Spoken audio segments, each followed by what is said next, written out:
بسم الله الرحمن الرحیم. السلام علیکم سټوډنټس. نن زموږ نوی چپټر شروع کیږي. چپټر نوم دی ډایجیشن. او ډایجیشن په پښتو کې معنا هاضمه. هاضمه موږ ټول پیژنو، مطلب خوراک چې څوک خوري او د هغې هضم کېده دغې ته موږ ډایجیشن وایو. هاضمه یا ډایجیشن یو پروسس دی چې په دې کې د خوراک غټ مالیکول لکه فرض کړه دا زموږ د خوراک غټ مالیکول دی، نو دا خوراک په ورکوټ مالیکولو ته وړي. ټیک ده، د خوراک غټ مالیکولو ورکوټ مالیکولو ته وړي، دې ته موږ وایو ډایجیشن. کلیر ده. with the help of enzymes د انزایم په مدد سره دا غټ خوراک د خوراک ورکوټو ضرورت ته وړي. دې عمل ته موږ دې پروسس ته موږ ډایجیشن وایو. ګوره دا غټ خوراک ولې وړو کېږي، دې وړو ضرورت ولې وړي؟ تاسو ته پته ده لکه دا زموږ جسم دی. ټیک ده، دا زموږ جسم تاسو ته پته ده جوړ دی د خلیو نه، دا د بې شمار او ډېر شي خلیو نه جوړ دی. د دې نه دا یوه خلیه بار ته راوباسم، دا یوه خلیه ده. کلیر ده.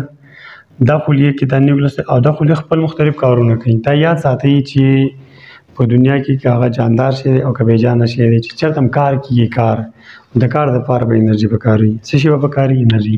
نو دې خلیې کې مختلف کارونه کېږي، یا دا جاندار غټېږي یا دا جاندار مختلف کارونه کوي. نو د دې کار کولو دپاره څه شي ضرورت دی؟ دا کار دی. دې کار دپاره ضرورت دی د انرژي. څه شي؟ د انرژي. ښه، دا انرژي دې خلیو ته څه نه میلاوي او ورته دې خوراک نه میلاویږي، د دې فوډ نه ورته میلاویږي، فوډ نه. کلیر. نو اوس خو دا فوډ ډېر غټ دی، ټیک ده، او خلیه خو ډېره زیاته وړئ.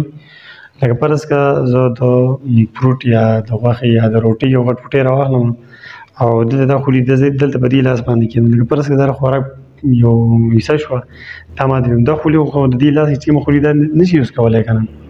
نو د دې غټ خوراک د ورکوټو مالیکولو ته اړولو لپاره الله پاک زموږ په جسم کې یو سیسټم جوړ کړی چې هغې سیسټم ته موږ وایو ډایجسټیو سیسټم. ډایجسټیو سیسټم به بیا خیر په ډیټیل باندې وایو دې نه بعد. زموږ سره ډایجیشن هغه عمل دی چې د دې دا ډایجسټیو سیسټم دی. دا خوله ده، دا پکې غاښونه شو او لیټ سپوز دا پکې ژبه شوه. کلیر ده. دا اسوفیګس دی، دا معده ده، دا ورکوټو کولمه ده او دا پسې غټه کولمه. دا ټول زموږ سره ډایجسټیو ټریک یا ډایجسټیو سیسټم دی. نو دا د خوراک د غټه ذره به دې خولې ته راشي. ټیک ده. او د دې د خوراک چې کله خولې ته ننوځي نو په خوله کې به دلته کې د دې شروع شي ډایجیشن، د دې خوراک ډایجیشن به شروع شي. نو دلته کې د هاضمه یا ډایجیشن زموږ سره بیا په دوه قسمه باندې دی. یو ته موږ وایو میکانیکل ډایجیشن او یو دی کیمیکل ډایجیشن.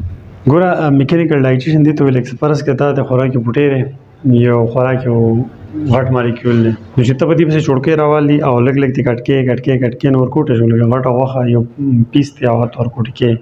دس از کالډ میکانیکل ډایجیشن. مطلب مثال تاسو درکوم، نو زموږ غاښونه دي او زموږ معده ده. دا غاښونه دا خوراک ورکوټې کوي او په دې معده کې هم دا خوراک وړوکې کېږي، دا معده پرې رابندېږي او کلاویږي، نو خوراک په دې کې مطلب ورو معده کېږي. نو دغې ته موږ میکانیکل ډایجیشن وایو. د میکانیکل ډایجیشن نه علاوه بیا زموږ سره دویم نمبر دی کیمیکل ډایجیشن. کیمیکل ډایجیشن مقصد دا دی چې په دې ډایجسټیو سیسټم کې یا زموږ په دې جسم کې مختلف یو اوبه غوندې شیان جوړېږي چې هغې ته موږ کیمیکل وایو یا ورته انزایمز وایو. دغه انزایم په خوله کې، معده کې او کولمو کې جوړېږي او دلته پسې د لیور نه او د پنکریاس نه هم راځي. هغه که خیر په ډیټیل وروسته وایو. نو دغه خوراک چې کله د انزایم په مدد سره یا د کیمیکل په مدد سره ماتېږي، بوټي کېږي، دغه ته موږ کیمیکل ډایجیشن وایو. لکه ما تاسو ته اوله کې ویل چې دا خوراک پوټی دی، لکه دا ته په چوړکۍ باندې وړوکې کې دس از کالډ میکانیکل ډایجیشن. او که په دې خوراک باندې د چوړکۍ په ځای باندې ته څه تیزاب وړې او په تیزاب دا شی وړوکې کې پوټېږي، نو دس از کالډ کیمیکل ډایجیشن. مطلب د کیمیکل په مدد سره دا خوراک ورکوټې شو. ښه، نو دا خو زموږ سره د ډایجیشن تعریف شو. او ډایجیشن بیا په دوه قسمه باندې دی، میکانیکل ډایجیشن او کیمیکل ډایجیشن. اوس دلته کې زما څه بل یو لفظ دی نیوټرنټس. نیوټرنټس څه شی دی؟ هر هغه شی چې هغه موږ په خپل خوراک کې استعمالو او جسم ته دنده کوو، دغې ته موږ نیوټرنټس وایو. ټیک ده. نیوټرنټس دغه زموږ سره اووه قسمه نه دي، لکه پروټین، لیپډ، کاربوهایډریټ، منرلز، ویټامین، واټر، فایبر. نو دلته ما تاسو خبره کړو د انرژي. لکه موږ ته خوراک مطلب موږ ته د انرژي د خوراک نه میلاویږي که نه. نو دلته کې پکې دې درې شیانو نه موږ ته انرژي میلاویږي. د پروټین نه موږ ته انرژي میلاویږي، د لیپډ او د کاربوهایډریټ نه.